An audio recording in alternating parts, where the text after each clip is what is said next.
Madame, Monsieur, bonsoir, ravi de vous retrouver pour ce nouveau rendez-vous de l'actualité. Voici les titres de ce mardi 15 avril.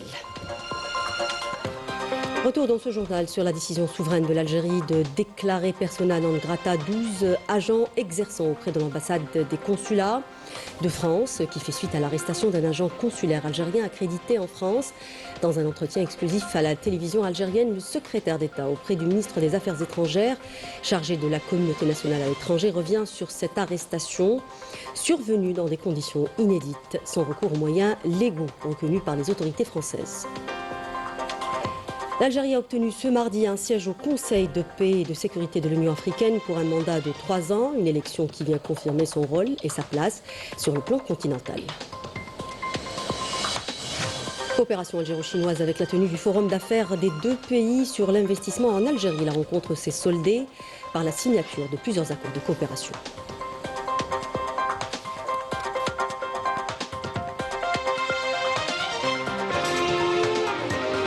Santé pour clore ce journal avec la 7e édition des Journées nationales d'oncologie médicale, une occasion pour sensibiliser et prévenir les cancers les plus fréquents en Algérie. Les détails dans un instant. Bienvenue à tous, je le disais à l'instant, dans un entretien exclusif accordé à la télévision algérienne, le secrétaire d'État auprès du ministre des Affaires étrangères chargé de la communauté nationale à l'étranger, Sofiane Chaïb, a affirmé que l'agent consulaire algérien a été arrêté dans la rue dans des circonstances inédites, sans recours aux moyens légaux reconnus par les autorités françaises compétentes, et que cet acte viole tous les usages et pratiques diplomatiques et toutes les conventions et traités signés entre les deux pays. L'arrestation de l'agent consulaire algérien a été justifiée par le prétexte que son téléphone portable avait borné à proximité d'une adresse proche de celle de l'individu recherché par la justice. Il s'agit là, a déclaré Sofiane Chaïb, d'un prétexte fallacieux visant à porter atteinte aux relations algéro-françaises qui commençaient à entrer dans une phase d'apaisement. Il a déclaré également que le ministre de l'Intérieur français porte l'entière responsabilité de cette nouvelle situation prévalant entre les deux pays. Chaïb a souligné que les conditions d'arrestation et de détention de l'agent consulaire sont injustes, honteuses et en flagrante violation des conventions et traités pertinents en la matière. Je vous invite à l'écouter. Cette histoire d'arrestation qui, comme je l'ai dit, s'est faite sur la voie publique, donc en contravention des immunités et privilèges qui sont prévus par l'ensemble des textes et des conventions internationales et dont bénéficie l'agent consulaire concerné, mais aussi en faisant fi des usages et des pratiques qui doivent prévaloir entre États en la matière. Est venue ensuite la phase des auditions. Et à ce moment-là, il y a eu un argument tout à fait grotesque qui a été utilisé pour motiver cette arrestation, en l'occurrence le fait que cet agent consulaire son téléphone a été borné à côté de l'adresse du domicile d'un délinquant notoire dont on a utilisé cette affaire pour mettre dans la gêne les relations bilatérales qui se trouvaient dans une phase de réchauffement. L'ensemble de ces mesures qui ont été prises ont été décidées à l'instigation de services sous la tutelle du ministre de l'Intérieur français Bruno Retailleau, qui assume entièrement la responsabilité de cette nouvelle situation créée dans un contexte tout à fait particulier, car je veux rappeler qu'il y a eu l'entretien téléphonique entre les deux chefs d'État le 31 mars dernier. C'est un entretien téléphonique qui a permis d'acter cette volonté de renouer le dialogue entre les deux pays et de donner à la relation bilatérale une ambition tout à fait nouvelle qui englobe l'ensemble des spectres des questions de coopération d'intérêt commun. Sofiane Chaïb a affirmé par ailleurs que la décision de l'Algérie de déclarer persona non grata à 12 agents exerçant auprès de l'ambassade et des consulats de France en Algérie, relevant de la tutelle du ministère de l'Intérieur de ce pays, avec obligation de quitter le territoire national sous 48 heures, est une décision souveraine et appropriée. Je vous propose de l'écouter à ce sujet. En l'absence de réponse, nous avons pris la décision de procéder à l'expulsion de 12 agents exerçant au niveau de l'ambassade et des représentations consulaires françaises en Algérie. Cette mesure a été une mesure souveraine et proportionnée. Proportionnée dans la mesure où elle a ciblé uniquement les agents qui sont sous tutelle du ministère de l'Intérieur français, dans la mesure où cette nouvelle affaire est le fait de ces agissements et de ces manœuvres par touches successives visant à torpiller cette dynamique de réchauffement des relations bilatérales. Je tiens à cet égard à situer un petit peu le contexte de cette arrestation qui s'est déroulée le 8 de ce mois. Et donc, seulement 2 jours après la concrétisation de la visite en Algérie du ministre français des Affaires étrangères à l'invitation de son homologue algérien, c'était une visite qui visait à matérialiser l'engagement commun pris au niveau des chefs d'État et cette volonté commune de renouer les dialogues entre les deux pays. Sofiane Chaïb a tenu par ailleurs à rassurer les membres de la communauté nationale résidant en France, leur réaffirmant le soutien du président de la République. Il a également affirmé que toutes les représentations consulaires restent à leur service. Je vous invite à l'écouter. Lorsqu'on parle de nos compatriotes en France, on parle d'une communauté qui représente à peu près 80% des Algériens immatriculés auprès de nos représentations consulaires à l'étranger. Et donc cette situation, bien évidemment, a un impact sur notre communauté qui pourrait percevoir dans ce climat anxiogène beaucoup d'inquiétudes. Mais le président de la République a à chaque occasion adressé un message à la communauté de sollicitude et d'attention qu'il accorde. Et je pense que le fait de créer un poste de secrétaire d'État en charge de la communauté nationale à l'étranger concrétise cet attachement à notre communauté. Nous avons un réseau consulaire qui est très dense, un réseau consulaire en France qui essaie de maintenir et de tisser des liens avec la communauté nationale établie en France. Et d'ailleurs, le lien humain entre l'Algérie et la France est acté dans le communiqué qui a sanctionné l'entretien téléphonique entre les deux chefs d'État. Pour rappel, l'Algérie avait décidé souverainement de déclarer persona non grata 12 agents exerçant auprès de l'ambassade et des consulats de France en Algérie, relevant de la tutelle du ministère de l'Intérieur de ce pays, avec obligation de quitter le territoire national sous 48 heures. Une décision qui fait suite à l'arrestation spectaculaire et ostentatoire sur la voie publique par les services sous tutelle du ministère de l'Intérieur français d'un agent consulaire d'un État souverain accrédité en France en date du 8 avril 2025. L'Algérie a également tenu à rappeler que cet acte indigne est la conséquence de l'attitude négative, affligeante et constante du ministre de l'Intérieur français à son encontre et a réaffirmé que toute autre nouvelle action attentatoire du ministre de l'Intérieur français recevra sur la base de la réciprocité une réponse ferme et adéquate. Et dans ce même contexte, le Conseil du renouveau économique algérien a annoncé ce mardi dans un communiqué l'annulation de la visite qu'il devait effectuer en France, ainsi que la rencontre prévue avec le mouvement des entreprises de France, le MEDEF. Cette décision précise, la même source intervient à la suite d'une mesure prise par les autorités françaises, déconseillant fortement à un dirigeant d'une entreprise française de transport maritime de se rendre en Algérie pour concrétiser un projet d'investissement. Cette annulation provoquée et justifiée par les autorités françaises au motif de la crise entre les deux pays, contredit les déclarations officielles appelant à l'apaisement et à la normalisation des relations algéro-françaises, note également le communiqué.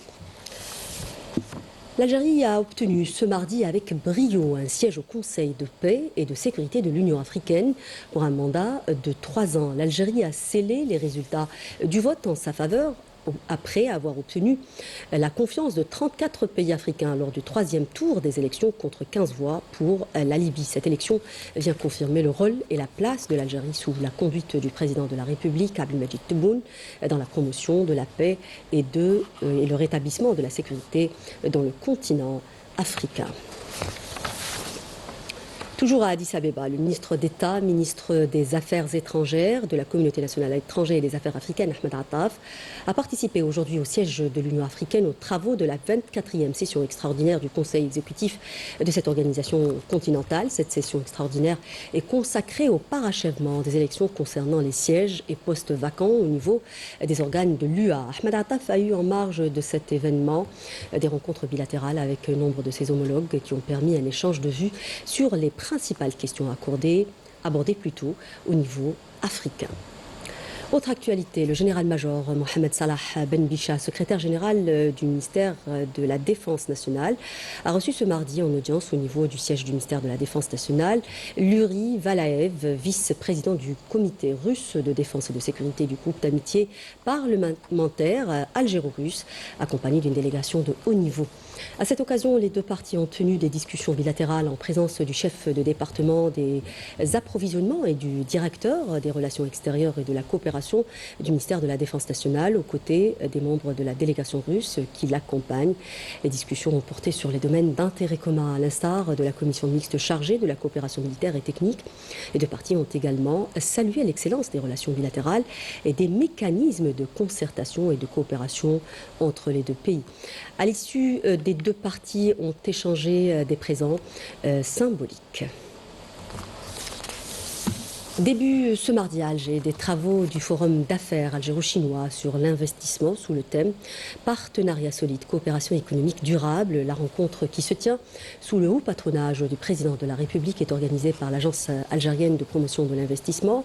L'ouverture de l'événement a été présidée par le ministre de l'Industrie avec la participation de plus de 200 opérateurs économiques des deux pays activant dans plusieurs domaines. L'événement a permis également de passer en revue les opportunités d'investissement offertes en Algérie ainsi que la politique chinoise d'investissement à l'étranger avec la tenue de rencontres d'affaires bilatérales. L'organisation de ce forum dans le cadre du partenariat économique et stratégique entre la Chine et l'Algérie qui entame une nouvelle phase avec une vision et des perspectives nouvelles conformément aux résultats de la rencontre entre le président Abdelmadjid Tebboune et le président chinois Xi Jinping lors de la visite d'État du président Tebboune en Chine en juillet 2023. À cette occasion, les deux chefs d'État ont tracé un plan ambitieux visant à renforcer et développer les relations bilatérales dans divers domaines.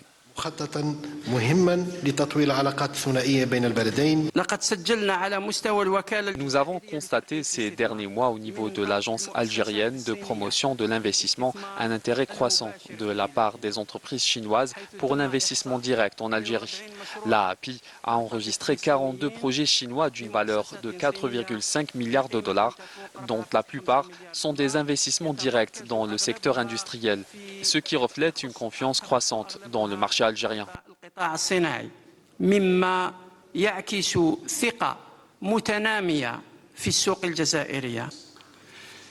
Le forum d'affaires Chine-Algérie sur l'investissement d'aujourd'hui constitue une initiative importante pour mettre en œuvre le consensus entre le président Xi Jinping et le président Tebboune sur l'approfondissement de la coopération bilatérale dans tous les domaines. Nous entretenons avec la Chine des relations politiques, diplomatiques, économiques et commerciales solides. Dans le contexte international actuel, nous estimons qu'il est possible de bâtir des partenariats encore plus efficaces, notamment en matière d'investissement dans les secteurs stratégiques pour les deux pays. Ce forum d'affaires algéro-chinois a été l'occasion de rappeler la position stratégique de l'Algérie aux portes de l'Afrique et de l'Europe avec un fort potentiel en matière d'investissement qui ouvre de larges perspectives de coopération. La rencontre, qui était une occasion également d'examiner les moyens de concrétiser des partenariats, a été soldée par la signature de nombreux accords, nous dit Raouf Hamouche dans ce compte rendu. Regardez. Renforcer la coopération économique et ouvrir la voie à des projets concrets, l'Algérie et la Chine ont franchi une nouvelle étape stratégique où 7 mémorandums d'entente ont été signés entre les deux pays dans des secteurs clés. Des engagements qui traduisent la volonté commune de bâtir un partenariat durable et mutuellement avantageux. Jetour arrive d'ici septembre. Nous commencerons la production des voitures à l'usine de Batna. Nous collaborons avec le groupe Fondal. Vous pourrez donc trouver très bientôt des voitures Jetour en Algérie. Aujourd'hui, le groupe Iris est très fier d'avoir annoncé cette joint venture qui, bien sûr, consiste à mettre en place un projet industriel très important, un projet industriel très profond qui va permettre de, bien sûr, produire des véhicules touristiques dédiés aux consommateurs algériens.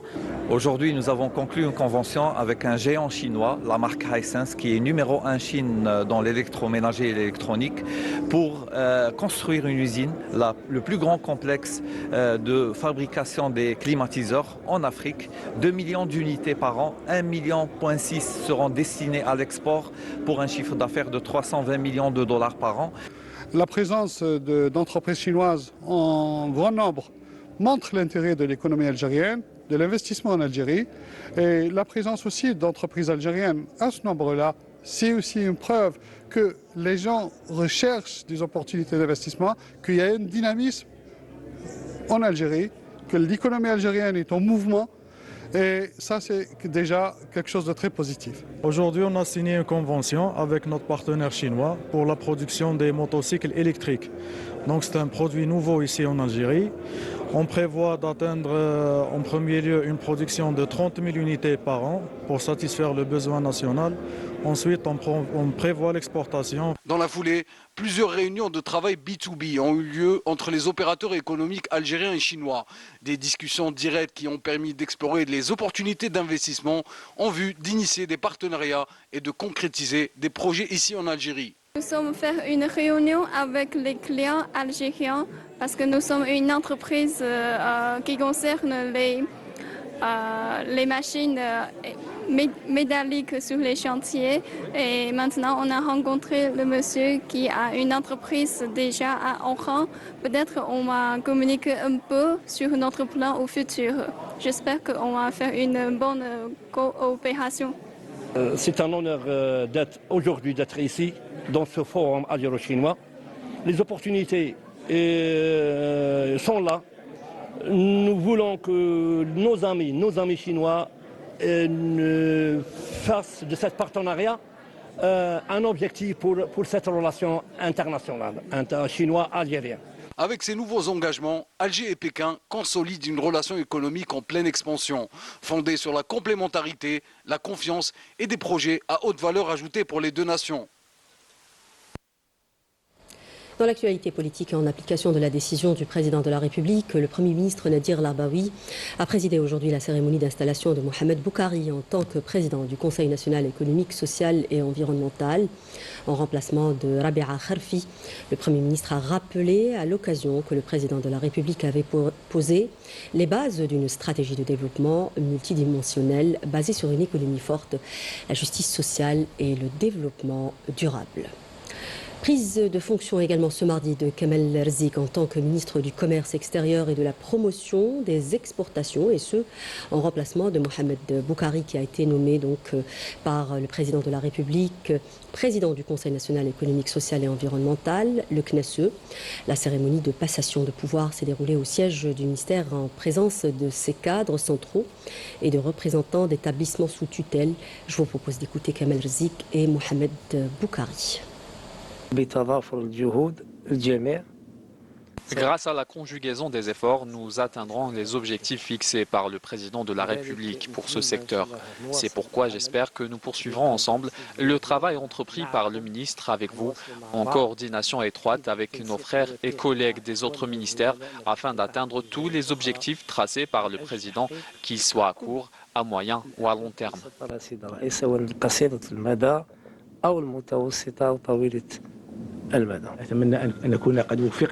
J'espère que nous avons réussi ce que nous avons entrepris durant la période passée à la tête du ministère. Et j'appelle tous les cadres à se mobiliser derrière le ministre au service de notre pays. Lancement ce mardi de la 29e édition de la Journée de l'énergie, un événement scientifique et académique qui réunit chaque année les décideurs, les experts et les étudiants. Cette édition se tient sous le thème « Le Sud horizon du développement durable », ce qui rappelle la stratégie de l'État qui vient faire des régions du sud du pays un véritable moteur pour le développement national, et ce à travers de nombreux projets déjà en cours. Présent à cette rencontre, le ministre d'État, ministre de l'Énergie, des Mines et des Énergies renouvelables, le conseiller du président de la République chargé de l'énergie et des Mines et de l'Environnement, le ministre de la Formation et de l'Enseignement professionnel, le ministre de l'Économie, du Savoir et des Start-up, ainsi que le secrétaire d'État chargé des énergies renouvelables et le PDG du groupe Sonelgaz. À l'étranger, au Mali, situation d'extrême fragilité avec l'unité nationale et l'intégrité territoriale qui sont menacées.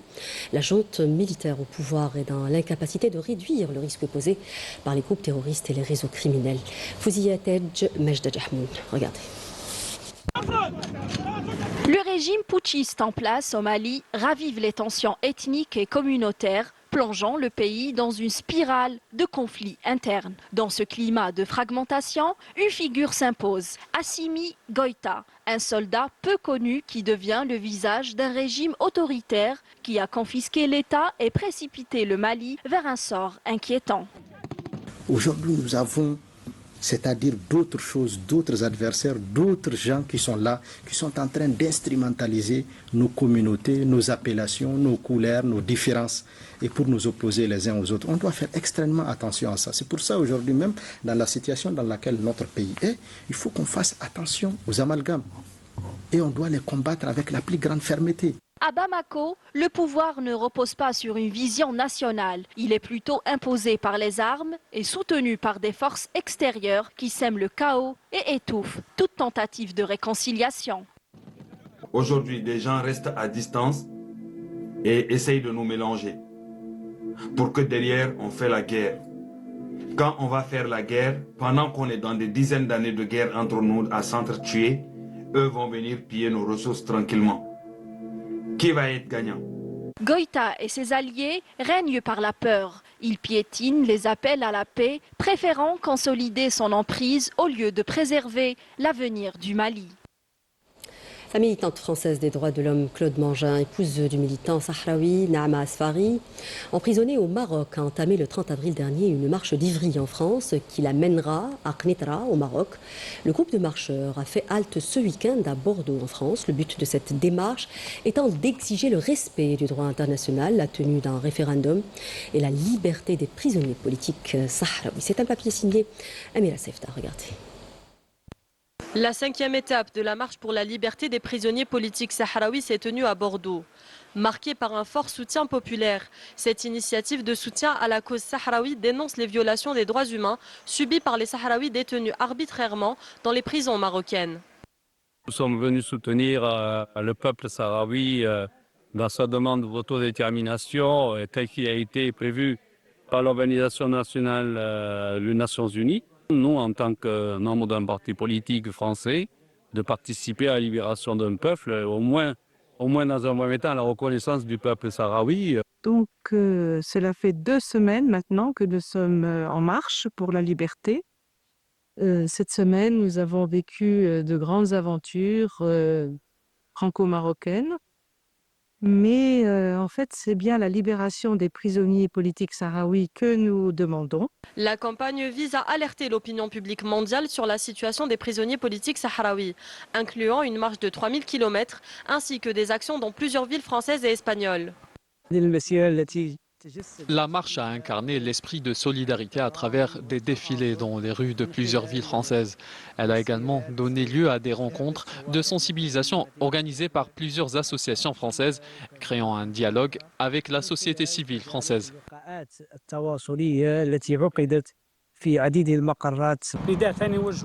Un second appel est lancé aux organisations de défense des droits de l'homme pour qu'elles exigent la levée du blocus imposé à nos familles dans les territoires occupés et mettre fin aux souffrances endurées par les détenus dans les prisons de l'occupation marocaine.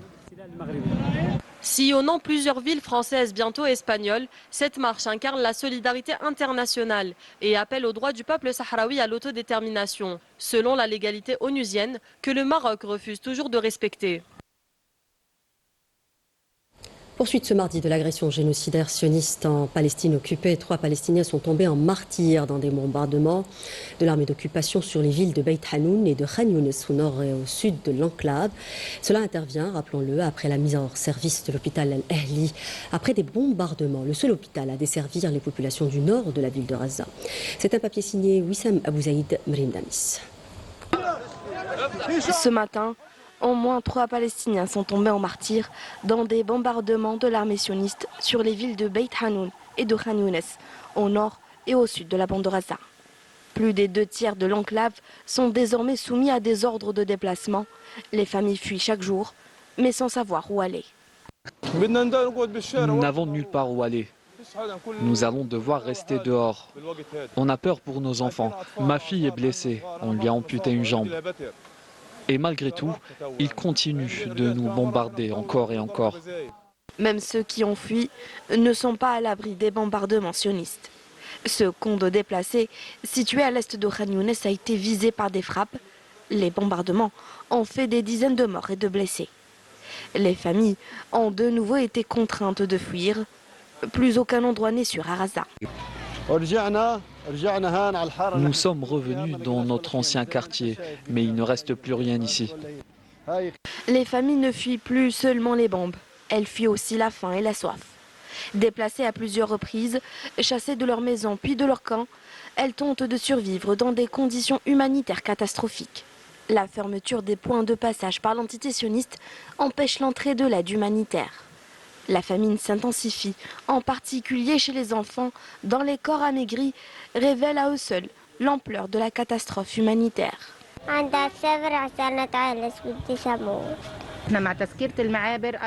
La fermeture des points de passage nous a énormément impactés. Regardez mon fils. À chaque fermeture, il perd 3 à 4 kilos. Et quand les points rouvrent, il les reprend.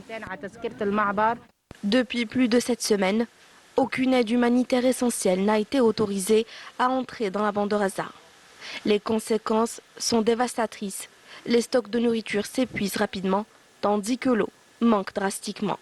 Les Razaouis se retrouvent pris au piège dans une situation de plus en plus critique.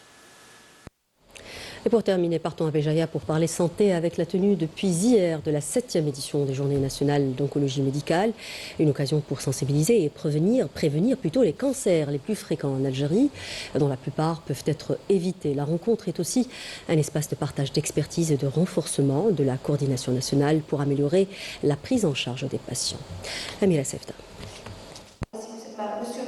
La 7e édition des Journées nationales d'oncologie médicale de Béjaïa a enregistré une importante participation d'oncologues, chercheurs, professionnels de la santé et acteurs associatifs venus des 4 coins du pays.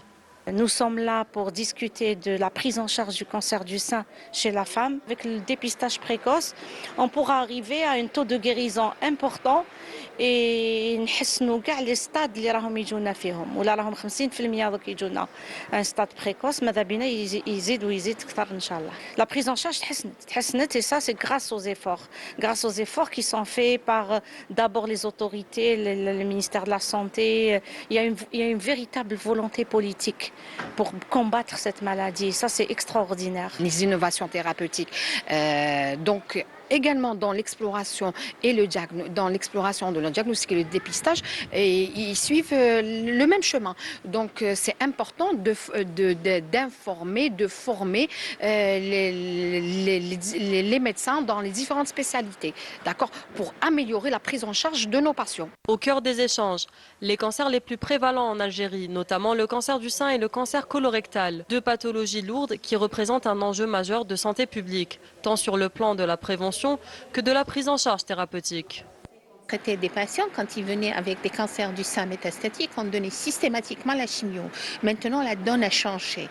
Nous donnons de l'hormonothérapie, c'est-à-dire c'est un traitement aussi efficace que la chimiothérapie, avec moins d'effets secondaires pour un certain nombre de cancers, à condition qu'il n'y ait pas de crise viscérale. Ce qui est important à signaler, c'est que les journées Hadouma, on a eu des formateurs du territoire national de Constantine, c'est des Abbas, Wahran, Alger, Blida, donc pour partager les actualités thérapeutiques dans le domaine de la cancérologie du sein et du côlon et du rectum. L'événement a été marqué par des conférences, des tables rondes ainsi que des retours d'expérience, offrant une plateforme pour discuter des avancées médicales et de renforcer la coordination entre oncologues, chercheurs et acteurs associatifs. Cet esprit de collaboration a permis de mettre en lumière les enjeux de santé publique liés au cancer, avec une volonté commune d'améliorer les parcours de soins des patients à l'échelle nationale. Voilà qui termine ce journal. Merci de nous prêter attention. L'info continue sur Canal Algérie. Prochain point de l'information à 20h en langue nationale.